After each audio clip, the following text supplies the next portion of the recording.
Oh, where is my? There is mine.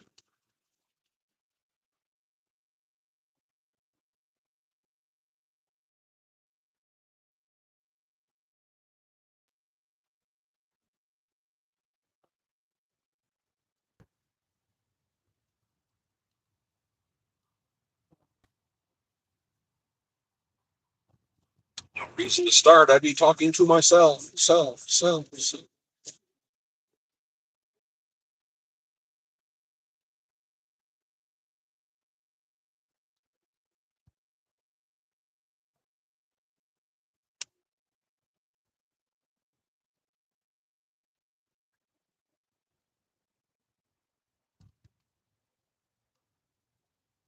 Got here. 22.3. Cool.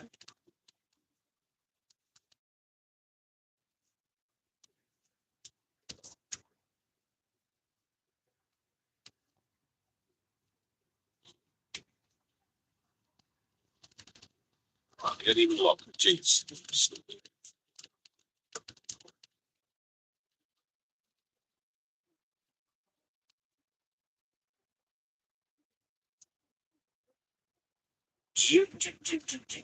Get a whole lot of nothing.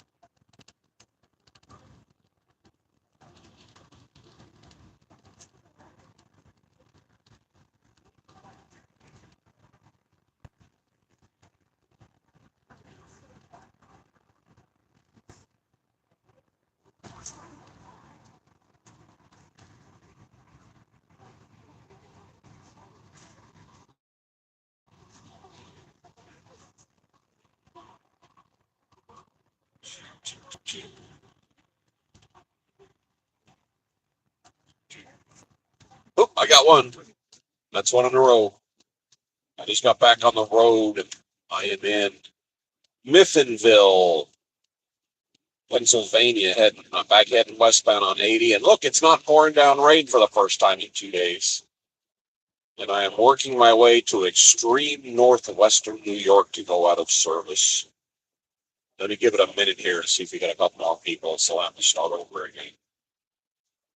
It is 63 degrees outside here in August. It's wonderful. And I got one person and they're gone. Why does that always happen?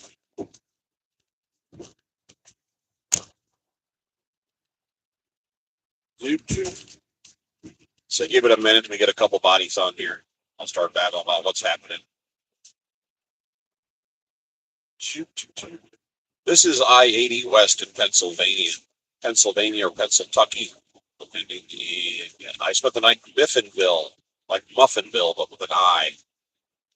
I'm heading towards extreme northwestern New York to go out of service for a few days. Okay, we can go from there. Poured down rain for the last 2 days. It's finally dry, but we still have a heavy overcast. Got gas at a Pilot. Ended up spending the night at a Love's because the parking lot was all wrong at the Pilot.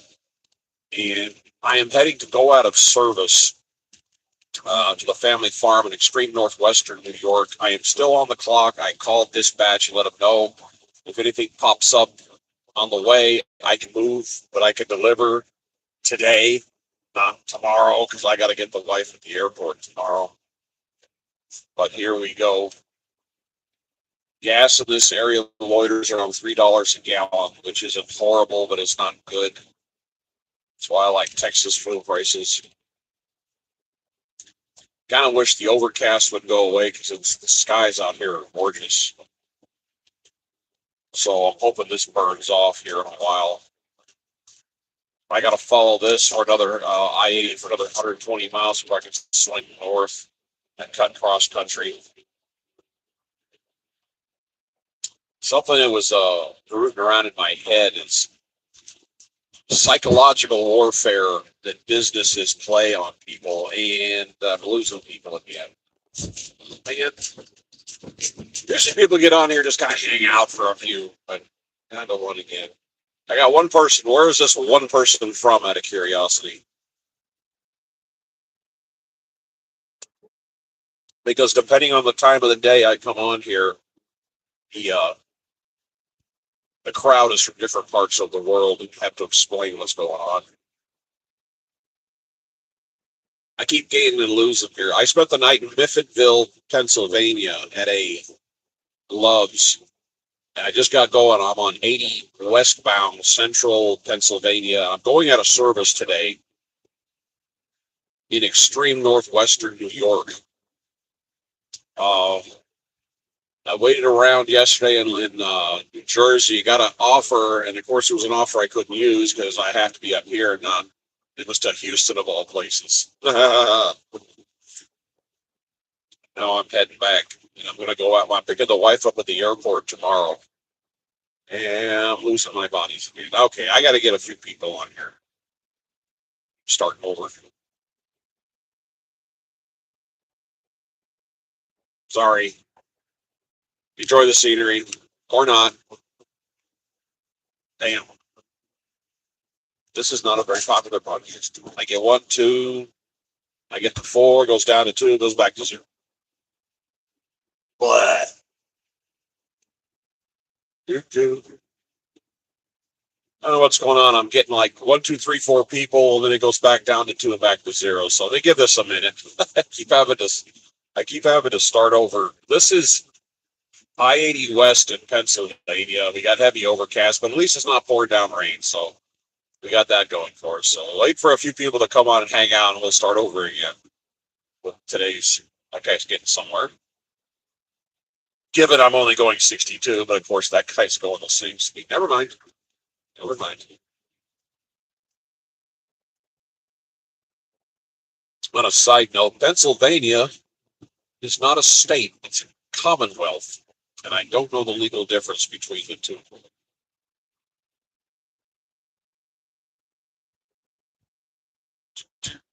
Uh,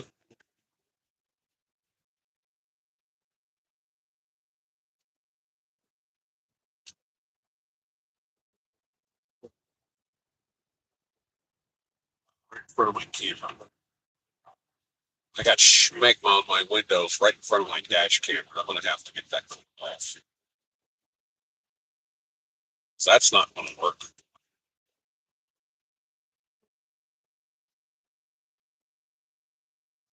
Okay, I got exactly one person on here. Where are you from? What part of the world are you tuning in from? I'm trying to figure out where my audience is coming in.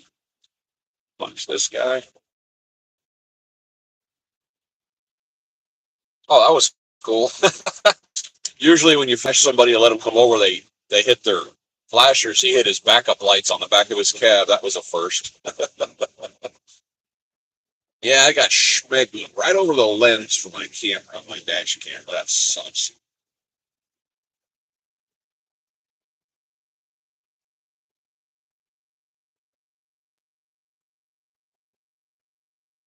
North of you right now. Oh, do tell.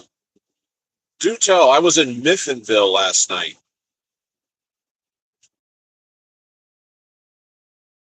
Oh, so you part. If you look on the map, hey, look where Pennsylvania, New York, and Lake Erie meet. That's where I'm going. The last town is Ripley, right there on the border. I'm going to be there for about 5 days. I'm going to be going out of service. This is a nice area. It's pretty through. I like driving I-80 and I like driving 86. It looks just like this. There's not a whole lot out there, but it seems 80 has better roads, substantially better roads. The driving distance from Ripley to uh, Pittsburgh is the distance to Buffalo, except the terrain's a little more difficult to drive through. It's not as convenient. But checking plane tickets, Houston up, and it was the prices on that the days I needed were a lot better. So I'm going to be picking the wife up in Pittsburgh tomorrow around noontime. and my cousin owns a fleet of vehicles, and I'm going to park the van and I'm going to steal one of his, use it. Not that I don't love the van, but I'm ready to drive something else. Besides, it would be embarrassing having a wife in the van because, you have to beat all the women off with a stick. Because women, they can't resist a van man. It's my story, I'm telling it. I'm heading up here to go out of service for a few days, and this kind of work, this expediting stuff, you're a contractor. You can go in and out as you want, but keep in mind, this van has expenses, and when you're not driving, you're not making money. And when you're not driving, they're not making money, and they're spending money on you because I pay for my empty insurance, and the company you drive for pays the loaded insurance. And my empty commercial insurance on this thing is $229 a month, and the loaded insurance is I don't actually have the dollar figure, but I have talked to people, and it varies from 600 and something to 1,200 per month for insurance. So it's a lot. They probably have a deal going, so I'm going to say it's in the 500-600 range. It's a big company. But yeah, you tell them I'm going out of service for 5 days. I promise you on day 5 they'll call. Hey, what are you doing, buddy? Flash this guy. That's just how this works. Because like I said, you don't make money if the van's not moving. I am technically deadheading right now because I couldn't get a load out of Pennsylvania, out of New Jersey, which sucked yesterday. And they actually found one early going roughly where I am right now, which would have paid, going back in the direction I need to go. And I was like, I'll take it, bid aggressively, which is code for go cheap. And I didn't get it.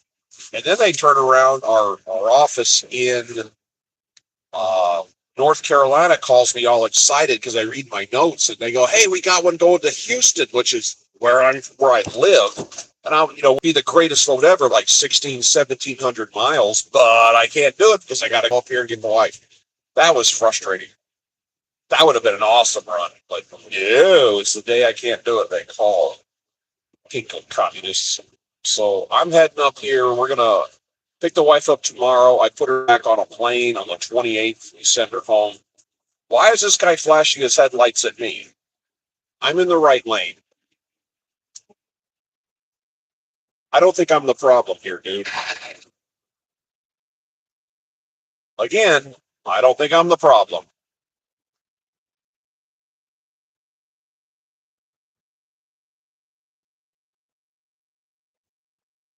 This is the second time I've had a trucker do this to me. Come up behind me and start flashing his headlights, and I'm hiding out in the right lane.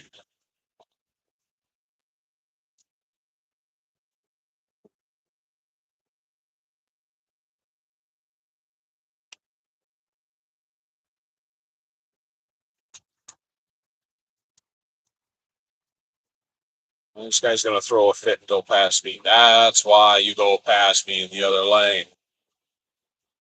Jackass. Yeah, I don't get this. These dudes come up and get mad at me because there's a FedEx. FedEx is famous for that. A FedEx hogging the show off lane, but he's not getting mad at FedEx. Wow. Anyway, hi. Hey, Butler. Yeah, I got gas last night at a. Oh, you did all that so you could just move over into the turn lane. That makes sense. Uh,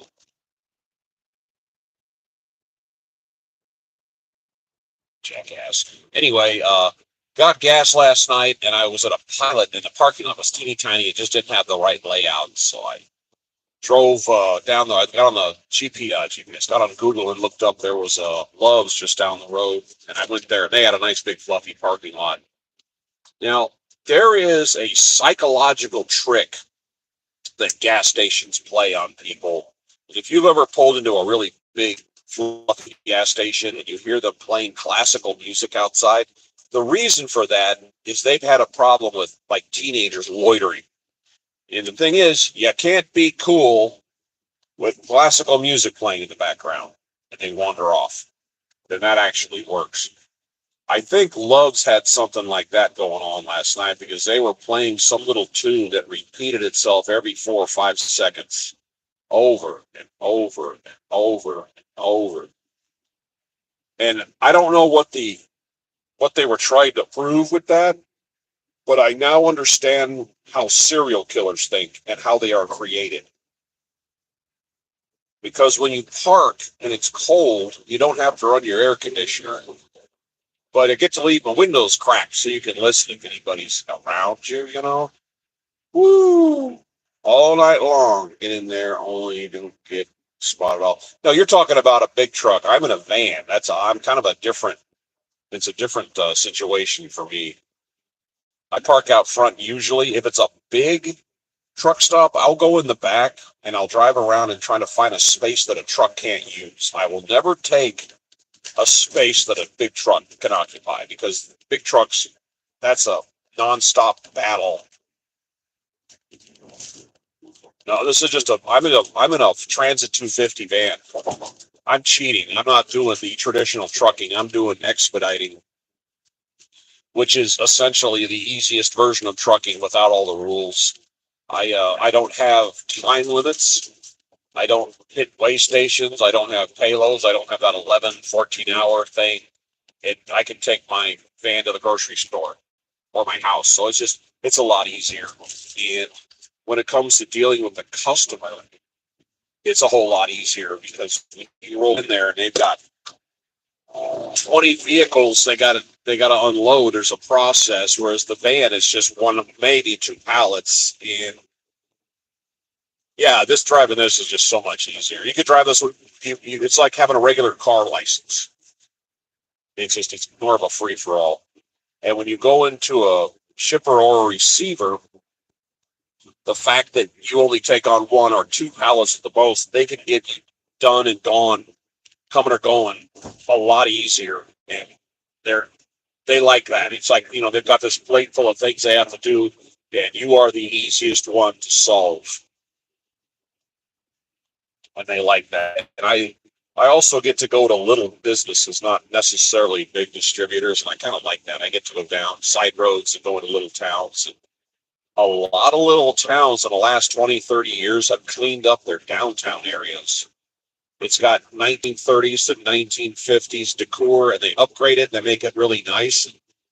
A lot of little towns all over the country have really taken the time to clean up those areas, and it's nice to see, and I really enjoy that.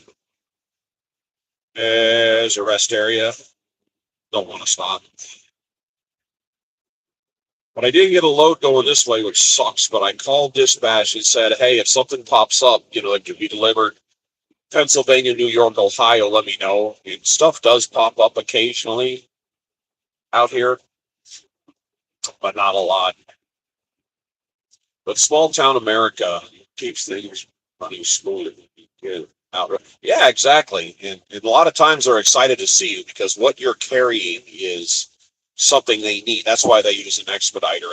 A couple of examples I can give is back a few years ago when that chip shortage was going on for car manufacturing. There was a little company in Marshall, Indiana that's pumping out computer chips, those car chips. Still never get any lot lizards. You know what? In the time I've been expediting, and I did it back when COVID hit, the whole helicopter world stopped, and I was flying up at the Grand Canyon, and that just came to a screeching halt. And that's when I found out about expediting, and I did it for 15 months, and I put 180,000 miles in the van I had, and I saw a grand total of one lot lizard. And she was negotiating with the guy, and I kind of saw her out there. And this woman, I'll be nice and say she was nothing to look at. So I took the time to wander by just to listen to the conversation, and she was negotiating. I was like, she was about as sexy as a snow tire. And she was negotiating her wares, and I went, eh. But that's the only one I've seen. There's lot lizards all over YouTube, and it seems like they're out in California. I've never seen them, but minus that rather odd-looking woman. That was it. Well, where was I? Talking about the company that makes all the chips. They had 3 vans in their parking lot, and they were manufacturing chips right in front of us. And once they had a pallet full, they would stick one in a vehicle and say, go. And I went to a GM plant in Dallas Fort Worth area. They do a direct delivery based on 50 miles an hour from wherever you are. They say this is direct, 50 miles an hour divided by the distance. So the distance divided by 50 miles an hour. And that's what it needs to be there, the latest. And mine was based, I was needed to be there like 10 o'clock in the morning. And I got there at like 7 because I just drove through the night. And I pulled up to the gate and they had a line of trucks. And you don't get in the line with the trucks because you aren't using the same assets that they are. They need a dock, I need a ramp. So I pull up to the front and the guy in the guard shack says, "Do you have the chips?" And I said, "Yes." And he goes, go down to the dock, go down to the ramp there at the very beginning. So I raced down to the end and backed up. And as soon as I got the van turned around, here comes the forklift. And I'm like, well, that's quick. But I opened the door up and I said, "This is about the fastest download I ever had." And the guy looks at his watch and he says, "We're 40 minutes from closing down the entire plant waiting on these." So that's how close it was. And that's why they use Expedite. They need it now. They don't need it tomorrow or the next day. And the other example was somewhere on the East Coast, I picked up an electric motor. It looked really old, but it was big, like waist high big and about 5 feet long. And it was on a pallet, a really, really heavy duty pallet. And they put this thing in the van and it did a squat. And I was like, how much does that thing weigh? And the guy's, 2,500 pounds or something. Like, jeez. And as I'm driving, I went to Kansas and the van was actually, you could hear the pallet cracking under the weight. Hit a little bump and the back. I'm like, oh, geez. And again, I drove through the night nonstop. I pull into this, it was a Campbell soup plant in Kansas. And I pull in and, you know where to go. You get around back and you look for the docks and stuff. And there were all kinds of cars and pickup trucks and electrician work trucks and stuff. They were everywhere. It was real crowded and there were people moving around everywhere, which is really weird for, 6 something in the morning at a plant. I grab my clipboard and I walk in the back door and there's like 30 people in there in a huddle. Everybody's talking and I walk in the back door and it was like a movie scene and everybody turns to look at me dressed like I'm in shorts. And I got my clipboard. I said, I got an electric motor and man, you couldn't have pulled a fire alarm. We got a quicker reaction. Everybody started jumping and hopping, getting excited. They were worked up. And the guy, one of them, I sign off, they pull out and they disappear. And the guy said, this plant has like 4 of those motors. They're decades old. It runs their main cannery line. I went, cool. And he said, that motor not being in service, I swear to God, I'm not making up this number. He said, we're losing $30,000 an hour worth of production waiting on that motor. So me getting there like 4.5 hours earlier or whatever it was saved them, $120,000 or something. And that's why they were excited about it. But that's why you can't wait for it to get there, in 3 or 4 days or whatever normal shipping is. But that's the nature of this job, is they need you, whatever it is you're carrying, they need. Because if something breaks, and we've all experienced this, and we can get it to you by next Tuesday. Well, sometimes you can't wait till next Tuesday. But if you order a big, bulky, 500-pound thing, they'll send a hot shot driver to pick it up. They bring it to a warehouse. It sits. Yeah, exactly. It shuts the whole operation down. But you order this big thing and it goes to a warehouse and it sits there for 2 or 3 days waiting on other things to fill up a truck. And then that truck drives across the country. They download it at another warehouse. They sort through it. Whoa, what's going on here? Oh, he's got a flat. They sort through it, and then a hot shot driver delivers it. So, how many days have gone by? What Expediting does is you pick the part up at the source or at a warehouse where the product has been completed, and you drive directly to the receiver. So it doesn't get out of the van. It doesn't.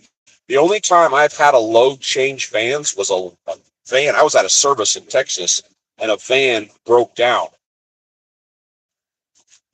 And they called me when I was out of service and said, we need you to do a rescue mission, which is what I did, and picked this guy, picked it up. It was small stuff. But the van, you own the van. And it's not like it's sharing with anybody.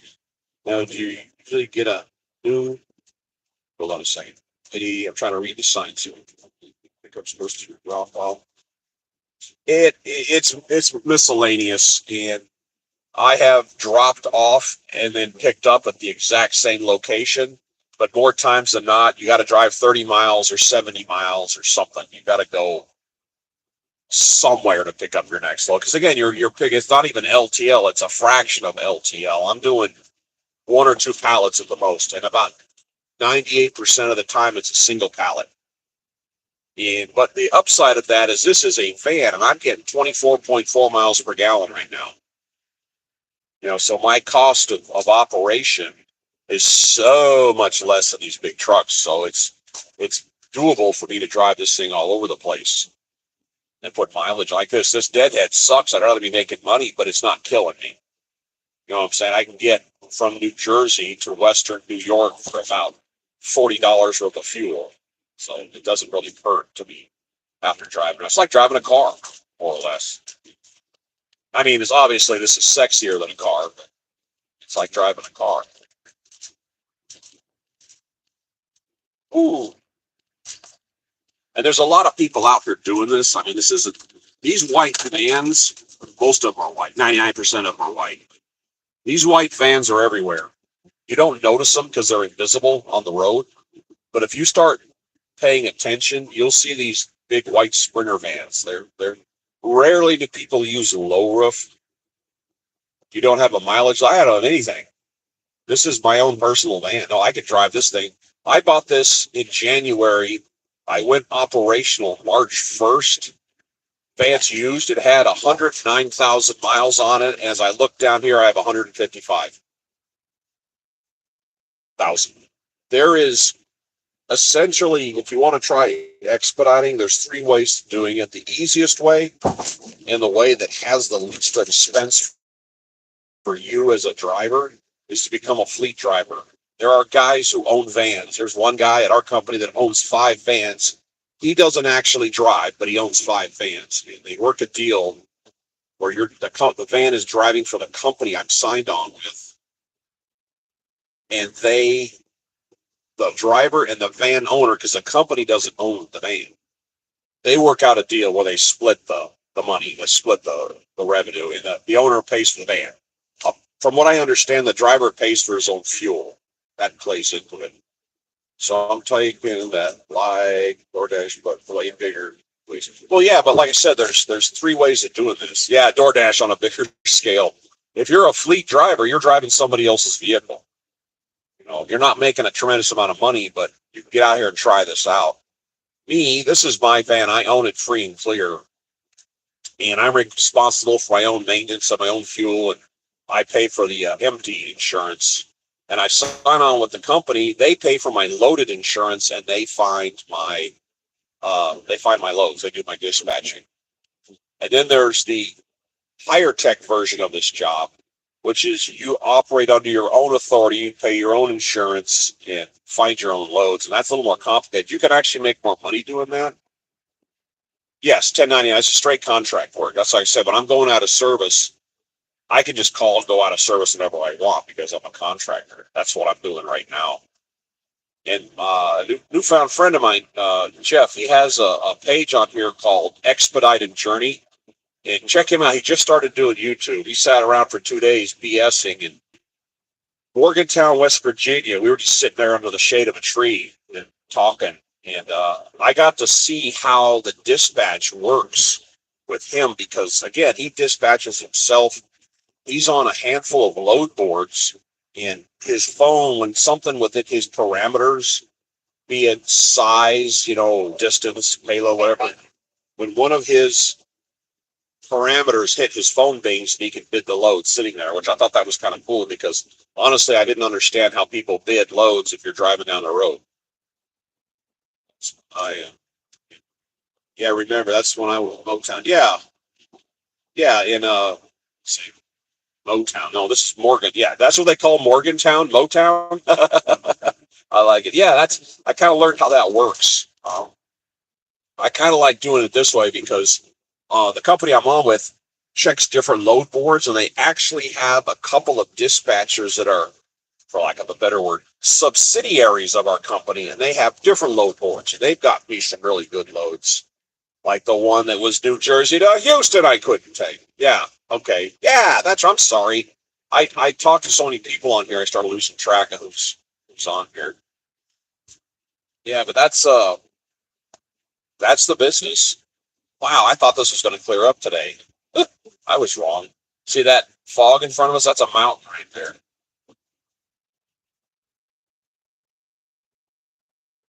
Yeah, there's potential to make a lot of money driving a truck, but the expenses of that truck are catastrophic. And if you come out here and buy a big, hey, I got another one. You come out here and expenses. I'm trying to figure this out about people getting up on my ass in the right lane, flashing their lights at me. And this is the second guy that's done this to me. That's why I'm in the right lane. It's over.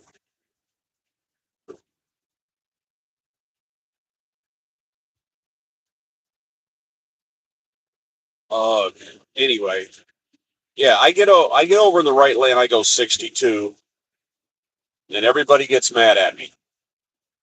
Yeah, this is laid back. This is a laid back job. If you ever think about getting into it, I would recommend doing this as a fleet driver at first, because there are people that come out here and jump into this elbows deep and buy a van and then find out it's not for them. And there was a dude I watched on here about 6 months ago, young kid, and technically speaking, I don't think this is a job for a young person. I think this is mid-career, late career kind of employment. And this guy went out and bought the big Mercedes, the big Mercedes, brand new. He was probably into it for $75,000, and he outfitted the thing and spent all this money. Oh my God, the fridge, the microwave, and the pop down TV, and a stripper pole, and a disco ball. This guy took a million photographs of this van that he bought, and he starts driving and he starts talking about the business, which, he doesn't know anything about it because he's new, but he starts talking about the business. This guy lasted 3 weeks. And then he makes a video and says, I don't like being on the road. I'm gonna get out of this. So I'm gonna sell a van. But how do you sell a van, a brand new vehicle that you just dumped all this money on? What are you gonna sell it for? So he didn't know. And that's why you need to come out here and drive and figure out if you can live this lifestyle, because it is a lifestyle. I mean, I was a commercial pilot for 35 years. I spent a lot of time living away from home because it's the job. So when these people start, coming out here thinking, oh yeah, I'll just go out and live on the road, it is an adjustment. I'm being nice when I say that, but it's an adjustment. It's just a different way of living. I was planning on flying until 62. My wife and I are going to pull the plug and retire.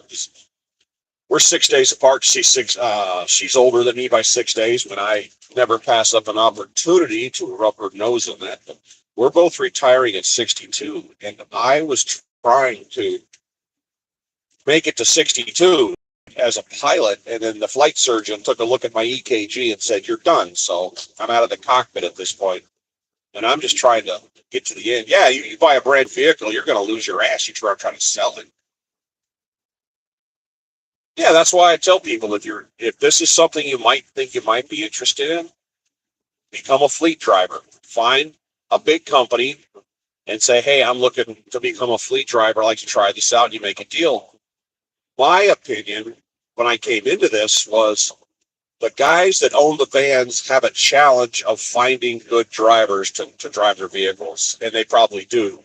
But after talking to the drivers, I've learned the other side of the coin is the van drivers. The drivers have to find good van owners, because some of them are no good.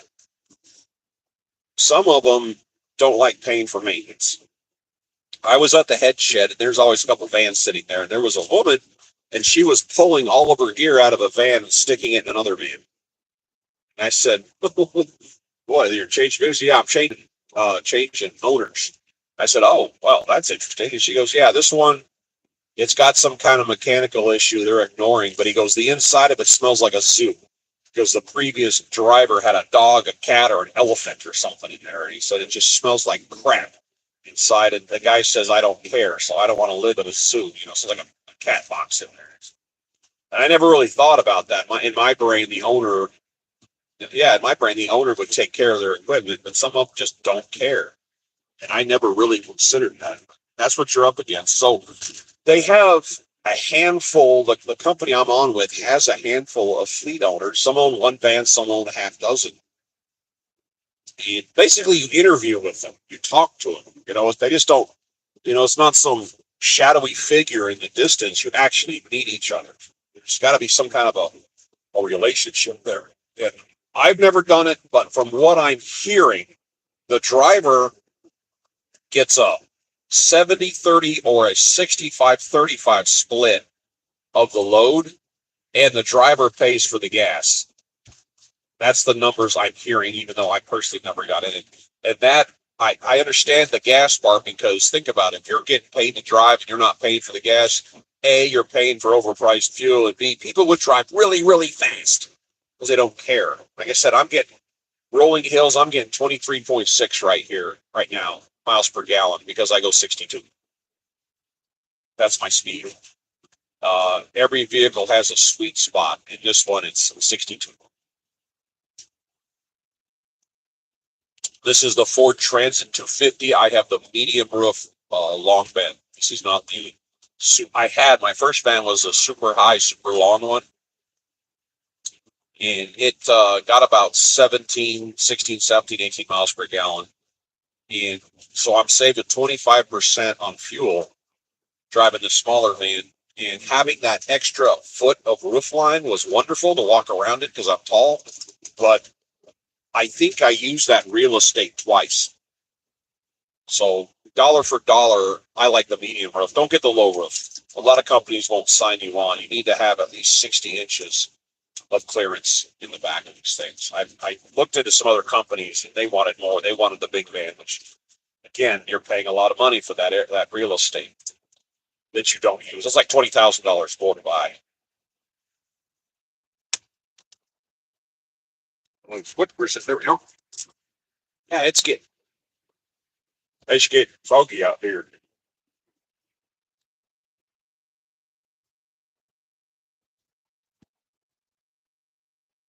Something else I discovered from the first time I started driving out here, I was getting oil changes, and because I had a big van, there was a lot of places I couldn't take the van to get the oil change because it wouldn't fit, and that sucked. But synthetic oil change runs, I'm going to say, $100 to $120 a pop, and you're doing one roughly once a month. So I got around that by doing my own oil changes, and I use the app Fetch, like throwing a stick to your dog. And I'd also found that one that does the exact same thing called Frisbee, again, throwing it to your dog. And you take pictures of receipts, and it gives you points based on what's on the receipt. It's trying to market stuff to you or something, but it builds up points, and then you can build that points. The points build up into gift cards. In the gift cards I get out of there, I always send to Amazon, and I buy my oil on Amazon. And I did a live stream here the other day, changing oil. That was hysterical. I use castor oil. It's full synthetic. I use a 530, and you can buy it on Amazon, delivered to your house for $23 for a 5-quart jug. And to walk into an auto parts store, it's like 37. So I use receipts to make money to pay for the oil that gets shipped to my house, and I throw the jug in here with me. And I get the filters in the same place, and I pay about $9 for Motorcraft filters. And by the way, use any filter you want except Fram. Fram's garbage. And I do this repeated. That's like on a cycle, so I'm saving myself money on the oil changes. Wow, it's getting foggier and foggier out here. And this is a nickel and dime game. When I bought this van, the tires were pretty much shot. They weren't worn funny. They were just worn out to the point they were making noise going down the road. So I put new tires on it. And I was going to Discount Tire because there's one right by my house. And I went in there and I got some tires priced out. And it was going to cost me turnkey a breath under like $1,100 or something for four tires. And my buddy said, "Why don't you have one of those guys that comes to you with their truck?" And I'm thinking, well, you're paying extra for VIP service. And he said, "Actually, you're not. Those trucks you see that show up at your lot and put tires on your vehicle, that guy doesn't own a storefront. He doesn't have employees. He doesn't have inventory. His overhead is a fraction of what a tire shop has." So where I live, north of Houston, there's one called Treads with a Z. I called him and he came and put four tires on my van at our shop where the van was sitting, turnkey for $600. I went, oh, okay. I shall remember that going forward because that's a big price difference right there. Pennsylvania, still in Pennsylvania. So just think about the prices and how much money, because that's what it comes down to here. Rest area, next rest area, 100-mile marker, no, closed. Ah, I wanted to fill up my water jugs.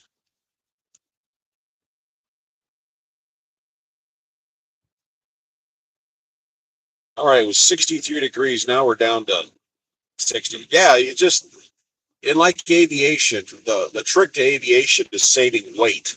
How you save weight is you don't look to shave pounds off your aircraft or your cargo. You save ounces, and ounces turn into pounds. In this job, you're trying to save money. You make money by saving money. So you don't, look for these huge, massive hits. You look for little things, little ways to save money. Better gas mileage, cheaper oil changes, better prices on fuel. I use Pilot Flying J because as a veteran, I get a 10% discount anything I buy in the store. And if you get the app, you save a dime a gallon. And that dime a gallon starts adding up after a while. I have the Upside app on my phone. And sometimes you can get into an isolated area where you can't find the Pilot Flying J. And then I switch to Upside, which gives you money back on your fuel purchases. It's just little stuff like that.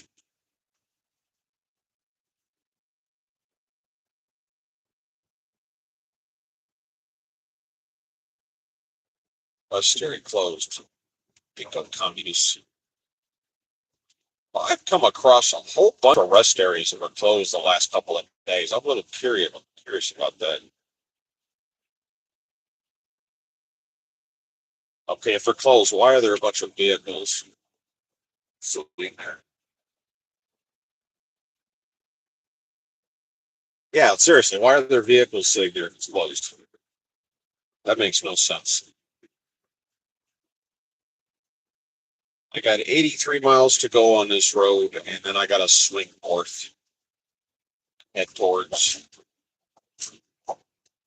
New York. Yeah, I don't think 80 cuts across at any point. Doesn't touch New York. Can't park there. Just saying. See that guy in front of us there with that cargo box on his roof?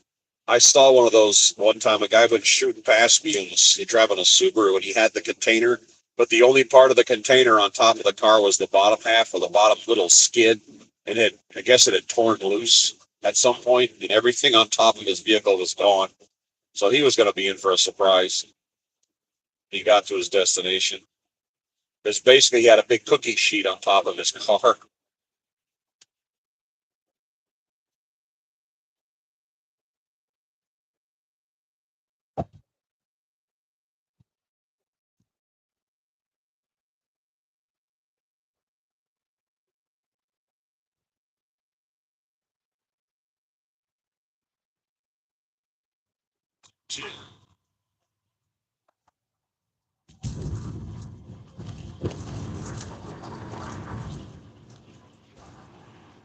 I don't know, random thoughts go through your head.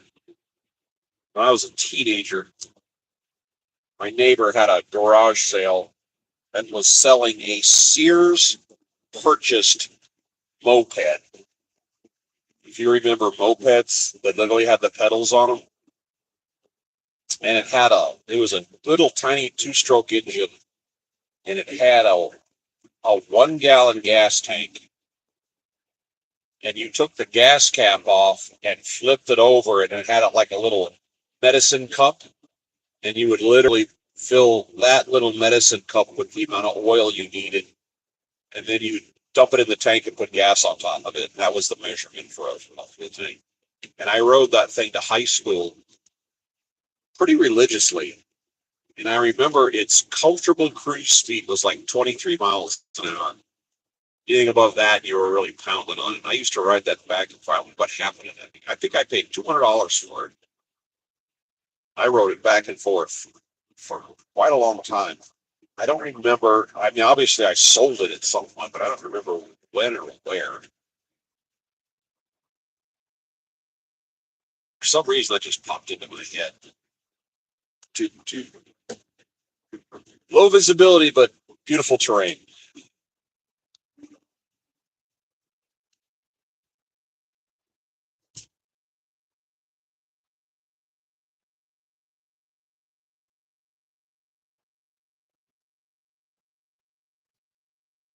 So I'm going to hang. My wife and I are going to go hang out with family. My cousin, he and his wife they're apparently their birthdays are real close together also, and they both just turned 50.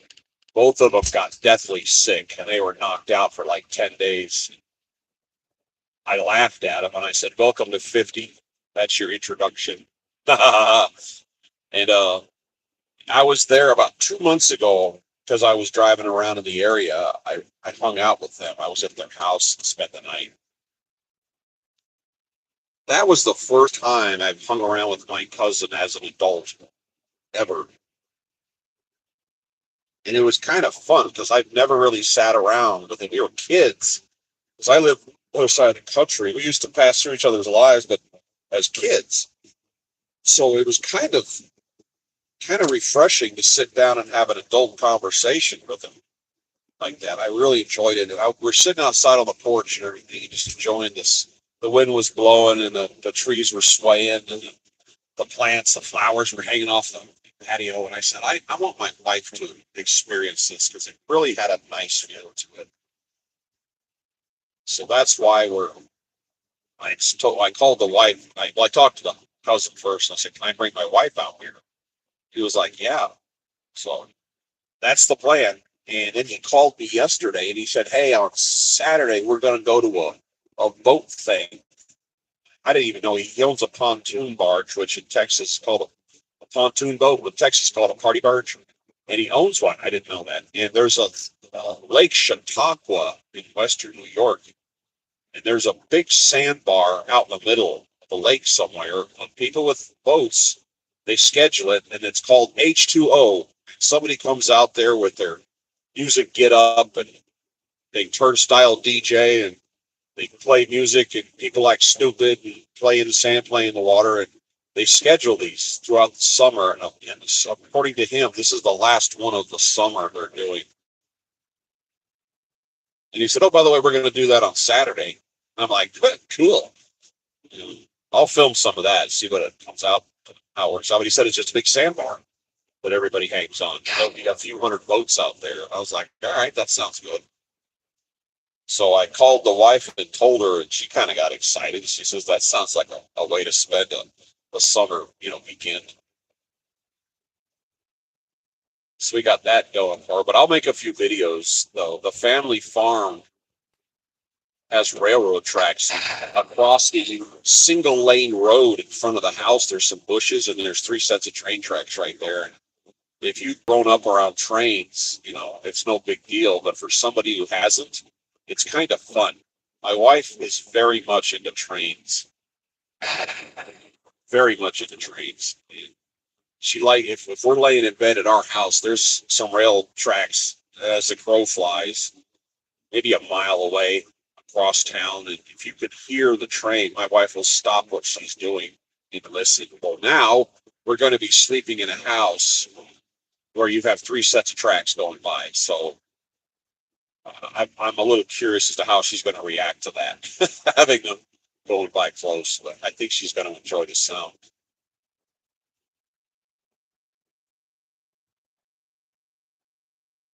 And I have to pick up a stuffed animal at some point today because they have a dog named Nash. And Nash, you can throw a ball or a stuffed animal for Nash to chase. He's a golden retriever, and Nash doesn't get tired. Nash does not have the ability to get tired from chasing things. So you can sit there and throw this ball down this hill, which is out in front, and that dog will chase, chase, chase that for hours. It doesn't get enough of it. So when I get up into a town up here, I'm gonna see if I can find a stuffed toy or some ball or something for him. The stuffed animals he loves, he tears them up. They don't survive. So I got to get some for him to run after.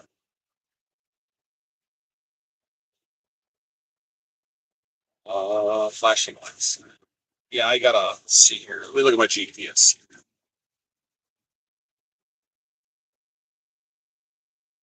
I don't know what town that is, but if I have a town between here and there, I have to stop. I can quit pulling. Yeah, this fog around here is awesome. Look how it's got all the hills like in front of us. That's cut off severely.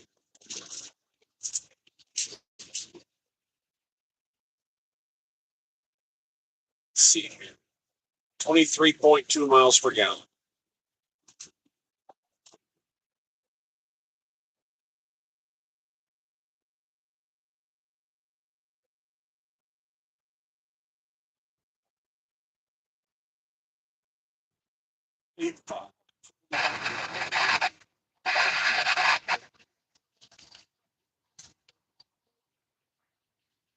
Western Express.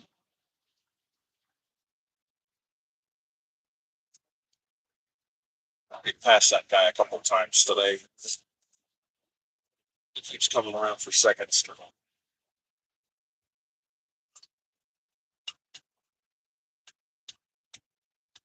Yesterday I was talking about, excuse me, day before yesterday I was talking about Amish. This part of the country has a lot of Amish, and how I'd seen a guy driving a tractor towing a horse trailer with people in it, which I thought was weird. And then as I was talking about it, an Amish guy went by on a tractor towing a flatbed with people sitting on it. I went, okay, they've got some kind of rules about motor vehicles and license plates. That's just how they operate. I'm cruising around in the middle of nowhere, and I see three people scooting down the side of the road on those semi-electric bicycles. They pedal, but they're electrically boosted. I see three of them zipping down the side of the road, and it was three Amish women with their head. The what got my attention was that little head thing they wear, and they were scooting along. They found a way around the rules because you don't have to license those. I thought that was kind of cool to do that. Uh, Beautiful terrain out here, though. I really like driving in these areas.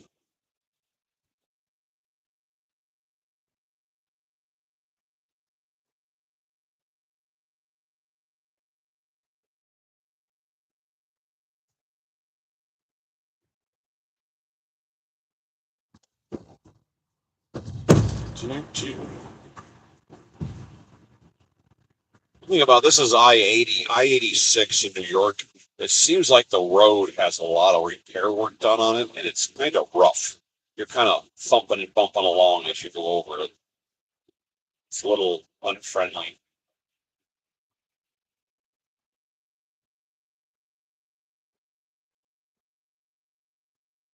And coasting. You're not supposed to, but I like to coast in my van, so I just keep that out of gear. Cruise control off. I'm not this hill pulling me down.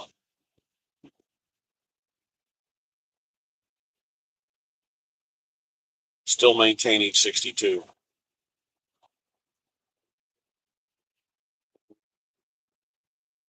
Aha, now I'm at 23.6. It's working.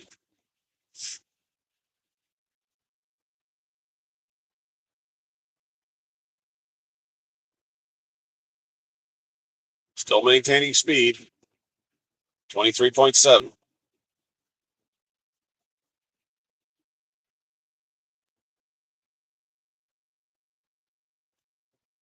Picked up 1 mile per hour, 63, and at still 23.7. 23.8. It's a form of cheating.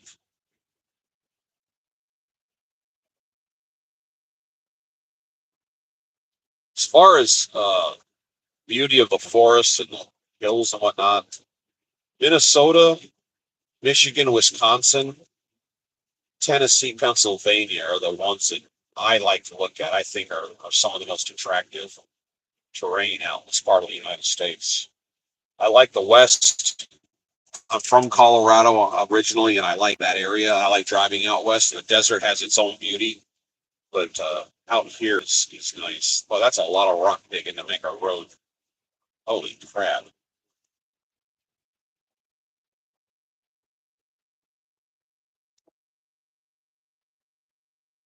Still coasting. I'm at 24 miles per gallon.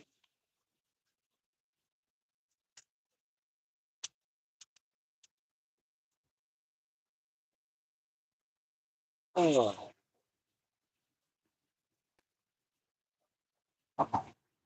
The gas mileage on this vehicle doesn't really change all that much based on the payload because I guess I'm not really working it that hard because I'm not going that fast.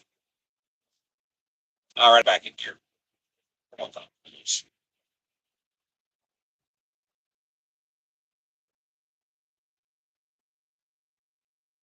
A lot of farmland out here. It's something that caught me off guard is when I go through Colorado on 70, which is straight west out of Denver, you get up into the Rockies and you get past the Continental Divide and you're on the western side of Colorado. There are farms up there, and there's a lot of fruits being grown in Grand Junction here in the high desert. And the question is, how did you get the soil up here in the high desert that would be good, be well enough to grow, be good soil for growing anything? Because it's just a desert up there. And the guy said back in the day, the volcanoes erupted up there, still years ago, and it blew all that soil and deposited all through that area. You can get peaches, apples, tomatoes, all kinds of weird stuff growing here in the high desert. And on the western slope on 70, if you're still, 30, 40 miles short of Grand Junction, you will see farms up there in these valleys. It's this big wide open space. You look over, there's cultivated fields, and just, think about the terrain, the dry climate, and the altitude, and you scratch your head and go, how is that even possible? Because this isn't real friendly for crops, but somebody figured out how to do it. And I give them kudos. But if you're ever up in Grand Junction, which is a beautiful town, grab some local produce. They have some vineyards up there and all kinds of stuff. Oh, and the Rock Slide restaurant. Don't forget the Rock Slide. Get a buffalo burger. Buffalo burgers. Freaking awesome. I made a video of that. I shot the video and then I sent it to my wife just to make her jealous because she's had the buffalo burger up there and it's an absolutely wonderful thing.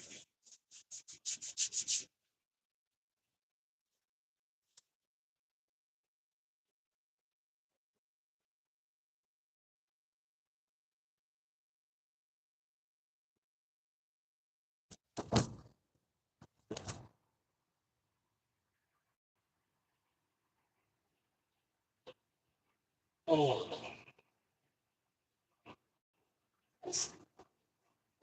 Yeah, I gotta find a. I'm not looking for a quality stuffed animal to give the dog because the dog's gonna destroy it. So I'm looking for like a Dollar General, Dollar Tree, Family Dollar kind of store.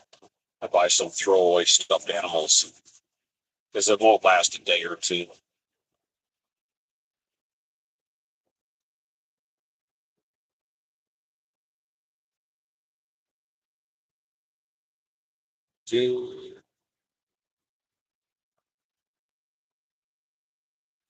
All right, kind of having a slow day on here. Sometimes I get 40, 50, 60 people on here. Since we're having a slow day, I'm going to go ahead and cut this off here at 1 hour. And if something interesting pops up, I'll come back on. But for now, I'm going to let this go. Take care.